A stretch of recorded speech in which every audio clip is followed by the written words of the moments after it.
Welcome back to the Westmoreland Sports Network for our Recruiting Thursday feature, brought to you by Sendell Volkswagen in Greensburg. We would love to meet you. Jack Ridenour here with you, and today I'm joined by Southmoreland softball player and Cal U softball commit, Amarah McCutcheon. Amarah, first off, congrats on the recent commitment. I'm sure very, very exciting for you and your family. And again, thanks so much for joining us. How does it feel knowing that this decision has been made and settled and you could just fully focus on this season and your senior year? Most definitely. Thank you for having me. Definitely big relief. Big relief. Absolutely. Well, I think that it could probably be said for anybody that finally has that, weight lifted off their shoulder a little bit, especially when you never know what's going on. There's always so much uncertainty with college recruitment. But I want to get into what led you to Cal U and what was it about the program, the school that ultimately had you commit there? Definitely staying close to home was always my biggest thing. I never really wanted to go far. I mean, I maybe looked going far, but never really panned out in my favor. But definitely staying close to home and then going to Cal, just visiting and looking around the campus. Coach B was actually my mom's coach. So that was definitely something cool. So there was kind of a connection there, but definitely ultimately talking to Coach B, like just home overall, just felt like home, just stepping into campus. I'm like, wow, not too big, not too small, definitely a perfect fit. I'm glad you bring up your mom because I know that she was a great player at Cal U and now you're kind of following in her footsteps. So what was this whole process like going through with her and how much of an influence did she have in just kind of maybe, pushing you into the direction of being a future Vulcan? Definitely, I will say that my mom she's very good. She taught me everything I know, a little bit more, pretty much everything, but definitely having her guide me in the direction. It wasn't that I guess it wasn't pushing me towards to go to Cal. It was always, you do what you want to do and I support it. But going to Cal is always I knew you were going to go here. Even though she never told me that, but at the end it came out of, I knew you would end up here.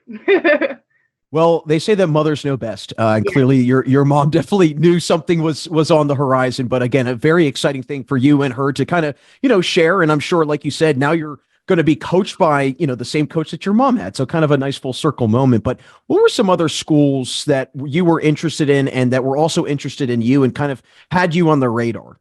I had a lot of schools reach out, whether it be D1, D2, D3. Some of them were far, some of them were down south, and some of them were around here. But definitely just being there, it just wasn't my fit. Well, I think it's smart that you recognize that. I think a lot of players, they can kind of get sucked into the whole, wow, all these coaches are calling me and they have all these, all these other things, emails and text messages and so on and so forth. And it becomes very, overwhelming at times. So it's smart on you that you were able to kind of filter all of that out. Now, I know that travel softball plays a huge role in all players, is not only development, but also their college recruitment. How much did travel softball help you get in front of those college coaches and kind of help you, elevate your status as a college recruit? Definitely travel ball plays a big impact on no matter what sport you play. If it could be like travel soccer, travel basketball. A lot of coaches look at that, but I will say I met Coach B when I want to say 14, and he was at a tournament that I was at, but obviously I was too young to, talk or anything else. But Coach B never came to one of my tournaments. He was never there. So usually it was like all these big schools or even small schools, but even then, I was always like, D1's your best bet. You have to go D1. D1's everything. D1 is not everything. I was always told that. And then whenever, oh, you committed to Cal. Cal's a D2 and Cal's a very, very good D2 school.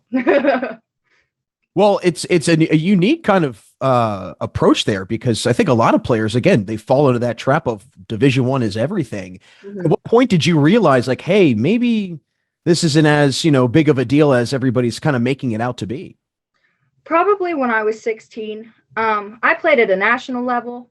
And then I started to realize, going all around the world, it just wasn't for me. I didn't want to go far from home.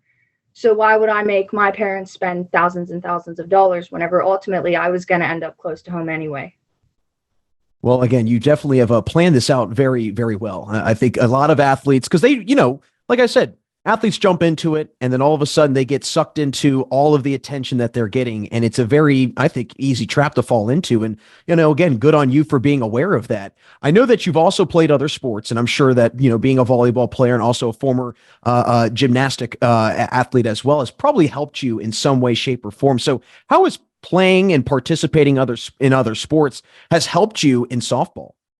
Definitely playing volleyball. Volleyball was very humbling for me because I'm not that tall. So I was always in the middle. You have to jump higher than everybody that's taller than you. Very humbling, but it was also a lot of fun. It was just something I did and it kept me in shape. Gymnastics was my go-to keeping me in shape. Yes, I've heard gymnastics practices are no joke. I've Yep. talked to a lot of people that did it when they were younger, and they say you want to go through a tough practice, go to a gymnastics practice. So Yeah. I didn't have balance, so I stayed away from that, very, very, very far away from that. But I want to get into again softball with you because I know you've had such a great career at Southmoreland. Your team's off to a great start, but I know for you, you get walked quite a bit, and I'm sure a lot of other teams probably are in a way, giving you respect, saying, hey, we do not want to, have something go wrong and she's up at the plate. Does that ever become frustrating for you when you're up at the plate and you see that they're going to walk you and you're kind of like, oh, not again? I mean, I do like to hit. That's one of my favorite things to do. But definitely as I've gotten older, I've learned that, when someone walks you, it's out of respect. And I have respect for those people because I know well, she's up to bat. Well, it is what it is. Yeah, it's a different feeling, right? I mean, it's almost like you have a presence when you go to the plate and everyone's like, whoa, time kind of stops a little bit and everyone's like, what's going to happen? But your play has obviously been very impactful for your team's strong start. I mean, from what I last looked at, I don't think you guys have allowed a run so far this year. So what's been key and what's just been important during this incredible start for you and your Southmoreland team? I have to say that this year is just a whole different vibe in general. I mean, we have girls who came out this year and everybody's balls to the wall. So as a team, we're here, we support each other. And, if one person strikes out, the other person in the lineup's ready to pick them up. So definitely having each other's back is one of the big things this year. And not letting up any runs would definitely have to be our defense and our pitcher, Maddie Brown. Maddie Brown has excelled this year extremely in the mound, and our defense is very, very solid. Having a pitcher like that, how much confidence does that give you and the rest of your team knowing that, hey, if something's not working for you at the plate, she's got our back in the circle? Oh, it's amazing. Definitely I can look at her and be like, you know what, Maddie Brown, like, strike her out. Let's do this, let's go at it. And she does it. She definitely brings a lot to the circle, and having our defense behind her is definitely something that relaxes her, knowing that she can just throw a ball and we're right behind her backing her up.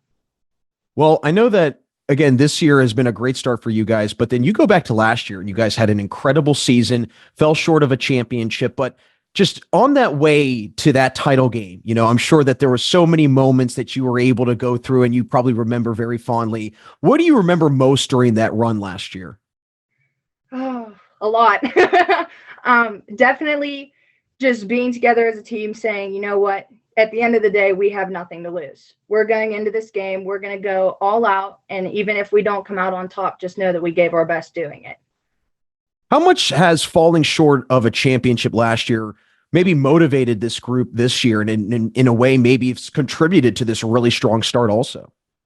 I would say a lot has contributed to it. Definitely, we wanted to come out this year and we wanted to be as strong as we could ever be. Having that we lost last year in that championship, I think it kind of brought us all together as last year wasn't our year, but this year, definitely, I would say that we're all out. You guys are definitely coming for revenge. I can definitely just tell from how you're talking about it. But with the rest of the season ahead, obviously, again, you guys have so much softball ahead of you. But what do you think this team is capable of accomplishing, not just at the WPIAL level, but let's face it, at the state level, at the PIAA level too? Definitely, we are looking at it one game at a time, so everything's going as the way we plan it to, with practices and games and whatnot. But definitely, we want to win it all. That is our goal this year. We want to win everything that we can possibly win. Well, it's definitely been a great start and just the start you want to have if you want to get back to a championship and win a championship ultimately. But Amarah, it's been great to get you on today. Before we let you run, I want to hear from you. I know that your time is slowly coming to an end at Southmoreland. So when your time as at Southmoreland is over, what kind of legacy do you hope that you're going to leave behind, not just as a softball player, but also just as a student at Southmoreland? Definitely I want to leave something memorable, whether it be on the field or even in the classroom. I know that being a captain, I've been a captain the last 3 years for softball. I want to leave something behind that I know that they can do. And having Taylor Doppelhauer beside me as a captain, that's definitely made a huge difference this year because no matter what I say, she always has my back. So definitely leaving. I believe that our team will do just as good as we do this year, even if, it doesn't end out the way that they want to, but I still think that they will do very, very well next year. Well, Amarah, we are very excited to see how the rest of the season unfolds for you and the Scotties. And again, congratulations on your commitment. And hopefully, maybe down the road, you and your mom can again have another full circle moment and enjoy some Vulcan stories with one another. Oh, yeah. Thank you. That's Cal U softball commit Amarah McCutcheon. As always, thanks so much for joining us for another Recruiting Thursday feature brought to you by Sendell Volkswagen in Greensburg. We would love to meet you. Make sure you check out our other Recruiting Thursday features that are available on our YouTube channel. And as always, this is Jack Ridenour signing off, never saying a goodbye, just a see you later, right here and only on the Westmoreland Sports Network.